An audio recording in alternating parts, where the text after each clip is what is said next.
Eu sou Felipe, sou historiador e arqueólogo e eu quero contar para vocês hoje uma pesquisa que eu desenvolvi que foi sobre um caso da ditadura que aconteceu aqui em Palmeira do Oeste em 1971, que foi quando o Altair Gonçalves Nunes e a Maria Paula foram mortos por agentes do DOPS, o órgão responsável por caçar e exterminar os opositores da ditadura, e isso tudo aconteceu aqui na nossa cidade de Palmeira do Oeste. O que diz o inquérito policial da morte é que eles fugiram de São Paulo, vieram parar aqui e aí acabaram sendo assassinados pela polícia local, acompanhada dos agentes do DOPS. E aí eu destaco para vocês esse nome, Sérgio Fleury. Esse é um da ditadura. Esse homem, ele era tão barra pesada que ele chegou a ser preso durante a ditadura, pela própria ditadura, e ele foi morto por conta de tudo que ele sabia. Ele foi um notório pela Comissão Nacional da Verdade, por comissões estaduais da verdade, universitárias, e esse Sérgio Fleury, ele foi o responsável por perseguir o Altair em São Paulo, antes dele fugir aqui para o interior, para Palmeira do Oeste. A presença do Fleury em qualquer caso já é uma comprovação de que se tratava de um caso político, nesse caso de uma morte política, porque ele era o responsável por perseguir essas pessoas e por exterminar elas. Então esse é mais um indício que eu tenho de que tudo se tratou de uma questão política vinculada ao posicionamento, às ações do Altair perante a ditadura. Ele é descrito como psicopata em alguns lugares. Ele era um agente da ditadura e ele foi encontrado afogado, e tudo indica que ele foi morto pelos próprios agentes da ditadura, porque ele era uma pessoa que sabia demais. Ele foi responsável por muita tortura e muita morte, em alguns casos famosos, que ele começou a ficar barra pesada demais e ele tinha um problema com droga e com álcool. Ele podia abrir a boca, ele podia começar a falar daquilo que ele sabia. Aí chegou um ponto que, para silenciar, não, é melhor a gente acabar com esse cara, apesar de todo o lucro que ele dá, caçando terrorista, caçando combatente, caçando comunista. Essa teria sido a pessoa que era a prima da casa. O que conta o inquérito é que ela deixou os primos e foi voltar para São Paulo. E ela foi presa em Estrela do Oeste e teria sido ela, sob tortura, que teria contado que eles estavam aqui. E aí eu fui até Estrela do Oeste na delegacia, não consegui achar registro do depoimento dela, mas aí eu não sei o que aconteceu com ela. Eu tentei encontrar a família dela aqui na cidade, mas não consegui. E aí, voltando para o Esquadrão e para o Fleury, tem um advogado, ele morreu uns 5 anos atrás, mais ou menos, chamado Hélio Bicudo. Ele foi promotor e procurador do estado de São Paulo e ele ficou famoso por combater o Esquadrão da Morte na época da ditadura. Eu comprei um livro dele, lendo esse livro para pesquisa, ele narra uma morte que foi exatamente igual à do Altair aqui. Com exceção do nome, parece que eu estou lendo o caso do Altair. Por isso que policiais matam outro à moda do Esquadrão, porque existia um padrão de assassinato que era praticado. Então, tinha um padrão de assassinato e esse padrão foi praticado aqui com o Altair. Essa morte que o Hélio Bicudo narra no livro, ela aconteceu em Guarulhos, se eu não me engano, um pouco antes, foi 68, se eu não me engano. E a própria forma como os policiais lidam com as pessoas da casa, expressões usadas, é tudo muito parecido. Então, por isso que eu falo de um padrão de extermínio e de assassinato. Agora vocês imaginem isso se acontecesse hoje em dia. Agora imaginem em 1970, que a gente tem uma cultura totalmente diferente do que a gente tem. Isso ali, ó, a data, 24/8/1971. Ele morreu no dia 19 de agosto, se eu não me engano, e eles chegaram aqui, acho que foi dia 8 ou 9. E outro indício que me levou a crer que se tratava de um caso da ditadura foi esse aqui, que está é um dos documentos que compõem o inquérito. Isso aqui é a ficha do cemitério daqui de Palmeira do Oeste. O Altair e a Maria Paula foram enterrados aqui. Eles estão aqui. Se vocês tiverem curiosidade de ver o túmulo, eu já vou explicar como que vocês encontram ele. Mas essas duas palavrinhas me chamaram a atenção. Na verdade, essa palavrinha nos dois documentos. Indigente. Indigente, terrorista, comunista, é como eram chamadas as pessoas que combatiam a ditadura. E alguém sabe o que é um indigente? Mas ela é uma pessoa que está à margem da sociedade. É muito comum a gente falar que um ladrão é um indigente.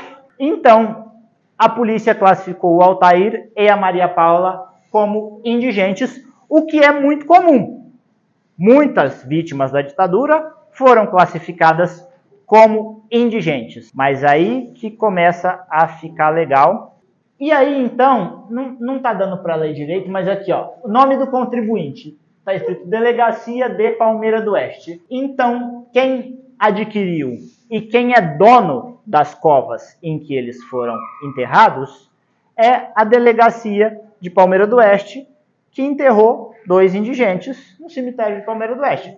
Até aí tudo bem. Só que aí eles enterraram, então, esses 2 indigentes. Isso aqui foi uma das primeiras coisas que chamou minha atenção. Porque se a delegacia é a responsável pela cova, ela é a dona da cova, eles foram enterrados cada um numa cova perpétua. Alguém sabe o que é perpétua? Para sempre. Por que, então, 2 indigentes, 2 terroristas, foram enterrados numa cova perpétua? O normal era que eles fossem enterrados nem numa cova comum, porque a gente fala em vítimas da ditadura em covas coletivas. Não sei se vocês já ouviram falar da Vala de Perus, em São Paulo. Tem mais de 1000 pessoas que eram jogadas dentro dessa cova e eles simplesmente tacavam terra em cima. E era assim que se enterrava um dos mortos pela ditadura. Por que então eles foram parar nas covas perpétuas? Essa foi a coisa que mais me chamou a atenção. Por que 2 terroristas foram enterrados na cova perpétua? E aí, outra coisa que me chamou também a atenção, mas isso eu só fui me dar conta lendo o documento. Essa aqui é a sepultura da Maria Paula. Alguém estranha alguma coisa? A data, 19 de 8 de... Maria Paula, 19 de 8 de 1971, com 48 anos. Primeiro, Maria Paula, em todos os documentos que eu mostrei para vocês, ela é só Maria Paula. Ela não tem um sobrenome. Na cova ela é Maria Paula, na certidão de óbito dela ela é Maria Paula, na autópsia ela é Maria Paula. E o inquérito, ele traz a lista de bens que ela e o Altair tinham com eles, que foi apreendida pela polícia. No Altair listava alguns documentos e dela não é listado nenhum documento. Até hoje eu não sei qual é a idade da Maria Paula. Mas mesmo se ela tivesse 48 anos, se não tem menção a nenhum documento dela, como que se sabe a idade? Isso, mesmo quem conhece a história, quando vê essa placa, não tem noção disso porque nunca leu o inquérito. Eu só fui me dar conta disso quando eu li o documento e aí comecei a pensar e ver o que eu podia usar para comprovar que se tratava de um caso da ditadura. E aí eu me deparei com uma situação que é uma questão de gênero. Eu fui ler sobre a história das mulheres da ditadura e era muito comum o apagamento dessa história, principalmente de mulheres. Então isso batia perfeitamente com o que aconteceu com a Maria Paula. Ela teve a sua identidade completamente apagada. E aí, isso leva a teorias da conspiração e imaginar se ela não seria alguém que não poderia ter sido morta. Talvez filha de alguém importante, porque vamos chamar de burguesia. A burguesia e a classe média era a principal classe de quem combatia a ditadura. Se vocês pararem para pensar o filme Ainda Estou Aqui, o Rubens Paiva, que morreu, ele era um deputado e foi morto pela ditadura. Então a gente não, quando a gente fala em combate à ditadura, a gente fala de pessoas formadas, a gente fala de jornalistas, de advogados, no caso do Rubens Paiva, político. Era esse tipo de gente que era morto. Por que então sumir com a história dela? Eu tendo a acreditar que ela era alguém que não poderia ter morrido. Quando a gente leva para 1970, foi quando aconteceu, a disparidade social no Brasil, ainda grande, não era tanta quanto hoje. Então esses foram os indícios que eu levantei e eu falei, olha, isso aqui se trata de um caso da ditadura. Para comprovar, eu teria que fazer aquele exame que eu falei para comparar o tipo de bala e provar que o que matou ela teria que exumar. Isso, eu precisaria do motivo, eu precisaria da autorização da família, eu teria que entrar com um processo, precisaria movimentar juiz, promotor, seria uma coisa bem dificultosa. Era assim que eu comprovaria tudo que eu falei. Não tive como fazer, mas eu consegui apresentar os indícios de que tudo levava a crer que era um caso da ditadura. Porque mexer com a ditadura, hoje em dia não tanto, mas não sei se o professor Edivaldo contou para vocês, para ele, quando ele foi falar dessa história, foi mais difícil, porque era um assunto que não se falava. Hoje em dia, existem leis, existem tratados de direitos humanos que nos permite falar sobre esses acontecimentos. Então, eu falei tudo isso e disse, olha, tudo leva a crer que é um caso da ditadura. Eu só poderia comprovar com esse exame de balística. Infelizmente, não tem como fazer. Só que a história é uma coisa fantástica, porque do nada a gente pode encontrar, achar alguma coisa, um documento, escavar alguma coisa que comprove tudo o que a gente fala ou então que negue tudo. A história, apesar dela tratar do passado, ela é muito viva, porque aquilo que a gente sabe no presente é o que leva à nossa concepção do passado. E aí eu terminei a pesquisa, eu defendi ela em 2019, fui aprovado, me deram nota máxima, me deram parabéns. Eu entrei no mestrado, depois eu entrei no doutorado. Isso foi em 2019. A gente está em 2025. Em 2023 aconteceu o momento que eu falei da história, que pode ou mudar completamente aquilo que a gente sabe, ou comprovar tudo o que é dito. E aí eu encontrei esse documento, que é a certidão de óbito original do Altair, que está arquivada aqui no cartório, em frente à praça.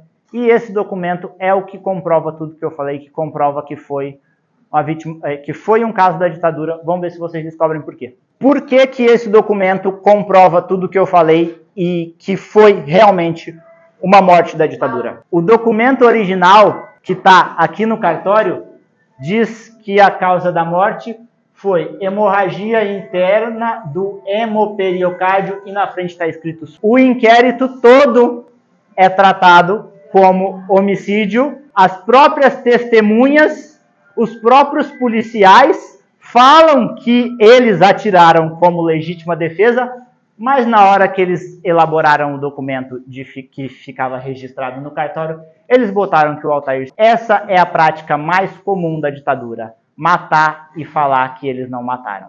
Aconteceu com Vladimir Herzog, aconteceu com o Altair aqui. Eles não colocam o que seria a causa, mas essa palavrinha aqui comprova tudo que eu falei para vocês e ela prova que tudo que está no documento do inquérito policial é uma mentira que foi construída pelos agentes. Esse é um problema por conta da lei de anistia que foi instituída em 1979. Ela perdoou todos aqueles que eram vistos como terroristas, como comunistas, como indigentes. Ao mesmo tempo, ela perdoou todos os militares e policiais envolvidos na ação. Então, quem fez isso com Altair, hoje em dia, não responderia por conta da lei de anistia, assim como muitos não respondem, porque eles estão protegidos por essa lei, porque ela perdoou os dois lados. Quem combatia e quem enfrentava, quem era a favor, quem era contra. Então, é muito raro a gente achar alguém que foi condenado por conta de crimes da ditadura. Isso tem uma tendência a mudar nos últimos tempos, principalmente depois da Comissão da Verdade, que analisou casos como a morte do Altair. E aí a gente tem dois exemplos, que é o coronel Brilhante Ustra, que foi o primeiro militar condenado por assassinato e tortura durante a ditadura, e o coronel Carlos Augusto alguma coisa, não me recordo o nome dele, que também é um militar que foi condenado, mas é muito raro. Agora, mês passado, o Supremo Tribunal Federal ele formou maioria para rediscutir a lei da anistia, para ver se é possível que essas pessoas que ainda estão vivas respondam pelos seus crimes, principalmente no caso de desaparecimento de cadáver.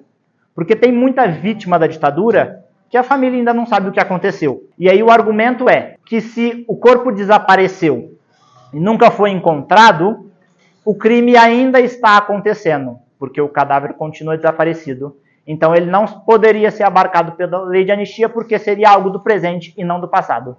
Isso ainda vai ser discutido pelo STF, vai ter recurso, vai dar muito pano para manga. Quem produz esse documento é o oficial do cartório, o chefe do cartório. Aqui tem quando ele morreu, por que ele morreu, não, né? Então, isso é uma coisa que também me chamou a atenção. Por que uma pessoa de quase 50 anos estaria andando com outra de 20? E outra coisa legal é que o inquérito policial, ele tem uma certidão de óbito que não traz essa informação. Se vocês olharem, eu acho que está no final dele. Só fala que foi hemorragia interna do hemoperiocárdio. Então, essa certidão que está arquivada no cartório não é igual a que está no inquérito policial da delegacia. Isso nem pode. Um documento público desse tipo ele tem que ser exatamente igual ao que consta no cartório. E aí isso leva à seguinte situação de que os agentes da ditadura são burros, porque eles deixavam provas contra eles mesmos. E aí a gente chega à seguinte situação. Por que eles fizeram isso? Porque eles não pensavam direito? Talvez. O que eu acredito é que em 1971, Palmeira do Oeste, para chegar a informação aqui e para sair daqui não era fácil. Hoje em dia, a gente está conectado à internet. Hoje em dia, a gente pega um ônibus em Jales, com 7 horas a gente está em São Paulo. Em 1971, para chegar aqui era mais de um dia. Para chegar a informação sem telefone, com pouca TV, com pouco rádio e com que era noticiado, sendo a ditadura fiscalizando tudo, eles não precisavam se preocupar em esconder o que eles estavam fazendo, porque eles sabiam que ia ficar tudo enterrado e esquecido aqui. Eles não contavam que uma semana depois os jornais fossem descobrir e fazer ligação com o que aconteceu em São Paulo. Então eles não precisavam se preocupar. Essa é a teoria que eu acredito. Eles não tinham como imaginar que 50 anos depois o mundo ia estar conectado da forma como está. E aí, esse aqui é o Altair. Aqui eu acredito que ele tivesse uns 16, 17 anos, então a idade de vocês. Eu achei essa foto junto com a certidão de óbito original num site chamado Family Search. O Family Search é uma ferramenta de pesquisa para você buscar os seus antepassados. E ele é uma coisa muito legal, porque ele é mantido por uma igreja, ele é mantido pela igreja dos Mormons, que é a igreja do Jesus Cristo dos Santos dos Últimos Dias. Eles estão fazendo um banco de dados aqui na Terra dos nossos antepassados e eles percorrem os cartórios do país todo, escaneando certidão de óbito, certidão de nascimento e certidão de casamento para construir essa árvore genealógica. Eu estava pesquisando a minha árvore genealógica e eu não sei por que eu resolvi botar o nome do Altair na pesquisa. E aí eu encontrei essa foto que foi colocada por uma sobrinha dele do Rio Grande do Sul. E quando ela botou o nome dele, o algoritmo automaticamente vinculou a foto à certidão que está escaneada do cartório daqui. Então foi completamente ao acaso, eu nem pensava mais nessa pesquisa, que eu encontrei a foto e o documento que comprova tudo que eu falei. Quando ele morreu, ele tinha 23. Nessa foto eu acredito que ele tinha uns 16, 17. Então a minha ideia é, depois que eu terminar o doutorado, eu retomar essa pesquisa, porque eu quero incluir o Altair e a Maria Paula na lista de mortos oficiais da ditadura. O meu objetivo é que 2 pessoas que foram mortas pela ditadura estejam na listagem oficial de mortos pela ditadura. O inquérito não menciona em lugar nenhum dinheiro. Só que se a gente pensa que eles fugiram de São Paulo depois de 2 assaltos a banco, a supermercados, tinha dinheiro envolvido. Só que isso não é mencionado em lugar nenhum do inquérito. E aí, como eu falei, o meu objetivo é retomar essa pesquisa depois para que eles estejam na listagem de mortos da ditadura no Brasil. E aí aqui, esses são os túmulos dos 2. O Altair é o da frente, o da Maria Paula é o de trás. Se vocês tiverem a curiosidade, se vocês entrarem no cemitério pela porta dos fundos, vocês vão andar uns 50 metros mais ou menos, tá à direita. Eu consegui achar um e-mail de uma sobrinha dele do Rio Grande do Sul, porque ele não era daqui de São Paulo, ele era do Rio Grande do Sul, mas eu ainda não contatei essa pessoa. Só que eu acredito que a família dele nem saiba que ele esteja enterrado aqui. A minha ideia depois é procurar entrar em contato com eles para ver o que eles conhecem da história. Não tem mais nenhum irmão dele vivo, só tem sobrinhos. Só que o fato dessa sobrinha colocar uma foto dele no Family Search e identificar ele como tio Altair, me leva a crer que ela tem pelo menos curiosidade da história da família dela. Na Maria Paula eu não consegui identificar ninguém, nem da Maria Luísa. Então, eu quis falar isso tudo para vocês, porque hoje em dia está muito comum se banalizar a ditadura.